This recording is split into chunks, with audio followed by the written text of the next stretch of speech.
আছে তাকে সংরক্ষণ করার জন্য তারা তাদের চেষ্টা প্রচেষ্টা অব্যাহত রাখলেন। এর পাশাপাশি প্রাতিষ্ঠানিক সকল স্ট্রাকচারই প্রায় ধ্বংস হয়ে গিয়েছে। এগুলাকে ফিরিয়ে আনতে হলে অবশ্যই দায়িত্ব বেশি সরকারি দলের, তাদেরকেই মূল ভূমিকা রাখতে হবে। তারা যদি মূল ভূমিকা রাখেন তাহলে রাষ্ট্রের যে অঙ্গগুলো বিকল হয়ে পড়েছে সেগুলাকে সচল করা সম্ভব বলে আমরা মনে করি।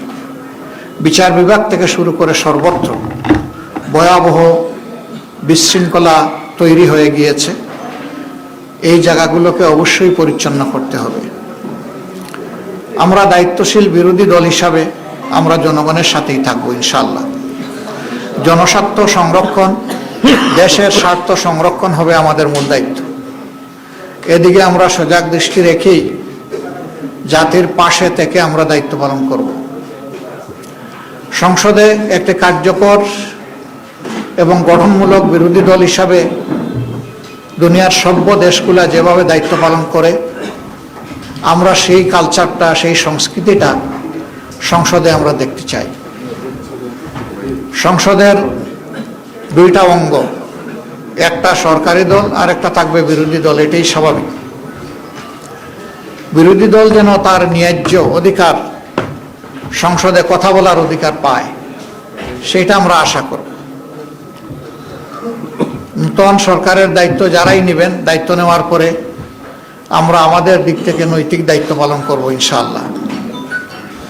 আমরা তাদেরকে আশ্বস্ত করব দেশ এবং জাতির স্বার্থে আপনাদের পাশে আছি। আমরা হাতে হাত রেখে কাজ করব। স্বার্থ বিঘ্নিত হলে আমরা আমাদের দায়িত্ব পালন করব। এই পাহারাদারির মধ্য দিয়ে একটা জাতিকে আমরা কাঙ্ক্ষিত গণতন্ত্রের রাস্তায় উঠাতে পারবো বলে আমরা আশাবাদী। আমরা আশাবাদী থাকতে চাই এবং আমরা ইতিবাচক দৃষ্টিভঙ্গি পোষণ করতে চাই। দেশে আইন শৃঙ্খলা রক্ষা করা, সামাজিক সৌন্দর্য বিধান করা, মানুষের অধিকার সংরক্ষণ করা, জনজীবনে নিরাপত্তা নিশ্চিত করা এবং জনগণ যে বিভিন্ন সিন্ডিকেটের কবলে পড়ে অতিষ্ঠ, সেগুলা থেকে বের করে আমরা আনতে পারবো যদি সরকারি দল আন্তরিকতার সাথে উদ্যোগ গ্রহণ করেন, এবং আমরা সেই ক্ষেত্রে সহযোগিতা করব, আমরা আশ্বাস দিচ্ছি। এই সার্বিক বিশৃঙ্খলা থেকে জাতিকে বের করে আনা এবং জুলাইয়ের যে আকাঙ্ক্ষা, জুলাই আকাঙ্ক্ষার প্রেক্ষাপটে আমরা আমাদের দায়িত্ব পালন করব।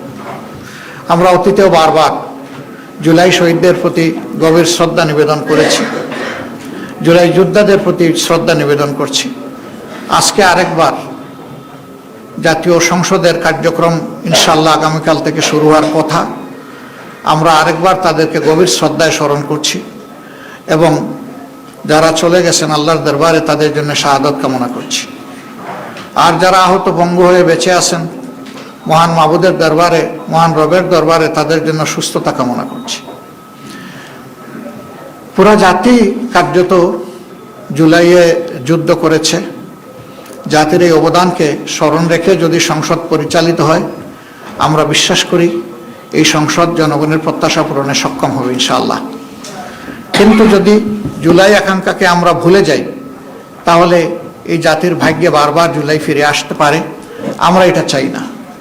আমরা চাই যে জুলাই যে কারণে ফিরে এসেছে এই কারণটা যেন আর দ্বিতীয়বার তৈরি না হয়।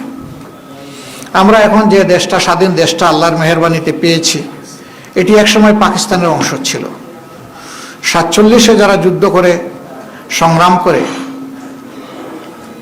পাকিস্তান তৈরি করেছিলেন তারা অনেক ভালো কথা বলেছিলেন, কিন্তু সেই ভালো কথার প্রতিফলন জনগণ দেখেনি। তারপরেও 47 যে পূর্ব পাকিস্তান ছিল এটাই বর্তমান বাংলাদেশের সীমানা, ওই সীমানা নিয়েই আমরা চলছি। কাজে এটার ভিত রচনা হয়েছে 47। আবার 47-এর যারা সংগ্রামী ছিলেন, রাষ্ট্র পরিচালনার দায়িত্ব পেয়েছিলেন, তারা তাদের দায়িত্বটা নিঃশ্বাস সাথে পালন না করার কারণেই পরবর্তী পর্যায়ে যে বৈষম্য তৈরি হয়েছিল এর বিরুদ্ধে পূর্ব পাকিস্তানের জনগণ তারা ফুঁসে উঠেছিল। 70-এর নির্বাচনে তার প্রতিফলন হয়েছিল। এই নির্বাচন অনুযায়ী 70 সালে ক্ষমতা হস্তান্তরের কথা ছিল শান্তিপূর্ণভাবে, সেটি না হওয়ার কারণেই মুক্তিযুদ্ধ অনিবার্য হয়ে উঠেছিল এবং সেই মুক্তিযুদ্ধে অসংখ্য জীবন চলে গিয়েছে, অসংখ্য মানুষ আহত পঙ্গু হয়েছেন। যারা অংশগ্রহণ করে যুদ্ধ করেছেন, যারা চলে গেছেন এবং যারা আহত হয়েছিলেন, তাদের সকলের প্রতি আমরা গভীর শ্রদ্ধা নিবেদন করছি। সম্মানিত বন্ধুগণ, ইতিহাসের ধারাবাহিকতায় আজ ২৬ সালের এই নির্বাচন অনুষ্ঠিত হয়েছে। অতীতে এদেশে সুষ্ঠু গণতন্ত্র প্রতিষ্ঠা হওয়ার কোনো পরিবেশ তৈরি হয়নি। আমরা আশা করি যে আমাদের সমবেত প্রচেষ্টায় সরকারি দল বিরোধী দল মিলে আমরা যদি দায়িত্বশীল আচরণ করি, জাতির প্রতি যদি আমরা দায়বদ্ধতা নিয়ে কাজ করি, তাহলে গণতন্ত্র তার প্রাতিষ্ঠানিক রূপ পাবে ইনশাআল্লাহ। এর কোনো বিকল্প আপাতত নেই, আমাদেরকে সেদিকেই ফিরে যেতে হবে। তবে হ্যাঁ, এই পরিবেশ ফিরিয়ে আনা খুব সহজ বিষয় নয়, অনেক চ্যালেঞ্জ আছে এর সামনে, আমরা বুঝি। চ্যালেঞ্জ যাই থাকুক, আমরা মনে করি এটা অর্জনযোগ্য। যদি আমাদের আন্তরিকতা উভয়ের থাকে তাহলে আমরা পারবো ইনশাআল্লাহ। তা আমি আজকে সাংবাদিক বন্ধুদের মাধ্যমে গোটা দেশবাসী যারা এই নির্বাচনে অংশগ্রহণ করেছেন, বিশেষ করে আমাদের পাশে দাঁড়িয়ে যারা সমর্থন শক্তি জুগিয়েছেন এবং যারা আমাদেরকে ভোট দিয়ে কৃতজ্ঞ করেছেন, আমরা তাদের সকলের প্রতি গভীর কৃতজ্ঞতা জ্ঞাপন করছি, আন্তরিক শুকরিয়া জানাচ্ছি এবং অভিনন্দন ও মোবারকবাদ জানাচ্ছি।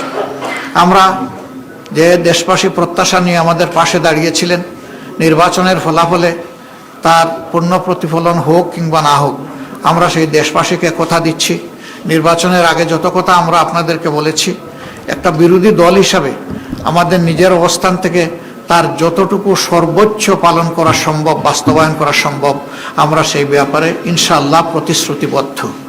আমরা তা করার জন্য সর্বাত্মক চেষ্টা করব। আল্লাহ যেন আমাদেরকে সাহায্য করেন। সেই ক্ষেত্রে আমরা প্রিয় দেশবাসীরও সহযোগিতা কামনা করি। দেশবাসী, আপনারা ছিলেন আমাদের পাশে, আমরা আছি আপনাদের পাশে। আমরা আপনাদেরকে ছেড়ে কোথাও যাব না। সুদিনে দুর্দিনে যাই আসুক, আমরা দেশবাসীর সাথে থাকবো ইনশাআল্লাহ। আল্লাহ তাআলা আমাদের সহায় হন এবং আগামীকাল থেকে যে নতুন অধ্যায়ের সূচনা হচ্ছে, এটা দেশের জন্য কল্যাণ বয়ে আনুক, নতুন দ্বারা সুস্থ রাজনীতির বিকাশ ঘটুক এবং মানুষের জীবনে শান্তি এবং নিরাপত্তা ফিরে আসুক। আমাদের যুবকদের প্রত্যাশা পূরণ হোক, তাদের হাতে হাতে কাজ তুলে দেওয়ার জন্য রাষ্ট্র যেন পদক্ষেপ নেয়, সেই পদক্ষেপের আমরাও গর্বিত অংশীদার হতে চাই।